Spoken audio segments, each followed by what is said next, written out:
వికారాబాద్ జిల్లా తాండూరు మున్సిపల్ కార్యాలయంలో ఏసీబీ దాడులు నిర్వహించింది. ఇంటి నంబరు కేటాయించడం కోసం 15,000 రూపాయలను లంచం తీసుకుంటూ రెడ్ హ్యాండెడ్గా municipal senior assistant B Ramesh Kumar పట్టుబడ్డారు. తాండూరు పట్టణంలో సర్వే నంబర్ 26, ప్లాట్ నంబర్ 6లో గల రేకుల షెడ్డుకు ఇంటి నంబరు కేటాయించడం కోసం సీనియర్ అసిస్టెంట్ రమేష్ 20,000 రూపాయలు డిమాండ్ చేశారు. ఇందులో భాగంగా ఫిర్యాదుదారుడు అంత ఇచ్చుకోలేనని 15,000 రూపాయలు ఇస్తానని ఒప్పుకున్నాడు. దీంతో ఫిర్యాదుదారుడు ఏసీబీని ఆశ్రయించాడు. ఏసీబీ డీఎస్పీ ఆనంద్ కుమార్ ఆధ్వర్యంలో దాడులు నిర్వహించారు. 15,000 రూపాయలు municipal senior assistant B Ramesh కుమార్కు ఇస్తుండగా రెడ్ హ్యాండెడ్గా పట్టుబడ్డారు. అవినీతికి పాల్పడుతూ అధికారులు లంచం డిమాండ్ చేస్తే కఠిన చర్యలు తీసుకుంటామని సమాచారాన్ని ఏసీబీకు ఇవ్వాలని రంగారెడ్డి జిల్లా డీఎస్పీ ఆనంద్ కుమార్ తెలిపారు. Anand DSP ACB Rangareddy range మాకు ఒక కంప్లైంట్ రావడం జరిగింది ఇక్కడ తాండూరు ఏరియా నుంచి.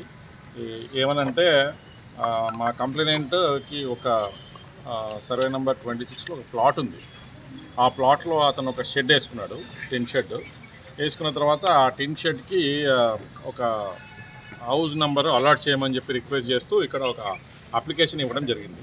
ఇక్కడ రమేష్ గారు అని చెప్పి సీనియర్ అసిస్టెంట్ ఉన్నారు, ఆయనను కలిసినాడు. ఆయన కలిస్తే ఆ సీనియర్ అసిస్టెంట్ గారు అప్లికేషన్ తీసుకొని దాంట్లో ఉన్న డీటెయిల్స్ అన్ని రాసుకొని మళ్ళీ అప్లికేషన్ రిటర్న్ ఇచ్చేసి నేను చేసేస్తలే, నీకు ప్రాబ్లం లేదు అలాట్మెంట్, కానీ 15,000 రూపాయలు అవుతుంది అని చెప్పేసి ఆయన లంచం డిమాండ్ చేయడం జరిగింది. అయితే మరి 15,000 అంటే ఎక్కువ కదా, నేను అంత ఇచ్చుకోలేనంటే లేలే నువ్వు కాబట్టి కొంచెం ఇక్కడ లోకల్ వాస్తవ్యుడు కాబట్టి 15,000, అదే కొంచెం వేరే వాళ్ళు అయితే ఇంకా ఎక్కువ అడిగేటండి అని చెప్పేసి ఆయనకి చెప్పడం జరిగింది. సో ఆ 15,000 రూపాయలు అతనికి ఇవ్వడం ఇష్టం లేక మమ్మల్ని అప్రోచ్ చేశారు. అప్రోచ్ చేస్తే మేము ఆయన ఇచ్చిన కంప్లైంట్ని నమోదు చేసుకొని కేసు రిజిస్టర్ చేసుకొని ఈరోజు ఆ 15,000 రూపాయలు అతను సీనియర్ అసిస్టెంట్ రమేష్ గారు తీసుకుంటుండగా రెడ్ హ్యాండెడ్గా పట్టుకోవడం జరిగిందండి. ఇప్పుడు ఈరోజు అరెస్ట్ ఫార్మాలిటీస్ అవన్నీ ఉంటాయి. దాని తర్వాత ఇందులో ఇంకెవరైనా ఇన్వాల్వ్మెంట్ ఉందా అన్న కోణంలో కూడా మేము దర్యాప్తు చేస్తున్నాము. ఈ విషయంలో ఎవరైనా కానీ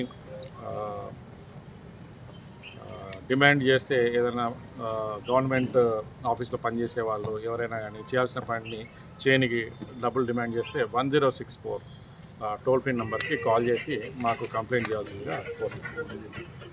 ఓన్లీ డబ్బుల పర్పస్ ఇంకా మనం ఇంకా ప్రేరేపించినట్లు చేస్తే కూడా చేయొచ్చు సార్ అప్రోచ్? డబ్బుల రూపంలోనే కాకుండా సెల్ ఫోన్ ఇప్పమన్నా కూడా లేకపోతే ఏదైనా వస్తువుల రూపైనా కూడా ఏది డిమాండ్ చేసినా కూడా అప్రోచ్ చేయొచ్చు, కంప్లైంట్ చేయొచ్చు. ల్యాండ్ ఇష్యూస్లో సార్, ల్యాండ్ ఇష్యూస్లో ఏమైనా కంప్లైంట్? ల్యాండ్ ఇష్యూస్ అంటే అదే లంచంగా ఏ రూపాయన డిమాండ్ చేసినా కూడా ఖచ్చితంగా మమ్మల్ని అప్రోచ్ చేస్తారు. అదే అండి, ఇప్పుడు దర్యాప్తు అనేది జరుగుతుంది, ఇంకా దర్యాప్తు కంప్లీట్ కాలేదు. ఈ దర్యాప్తులో భాగంగా ఇంకెవరన్నా ఇన్వాల్వ్మెంట్ ఉంటే వాళ్ళపైన కూడా చర్య తప్పకుండా ఉంటుంది.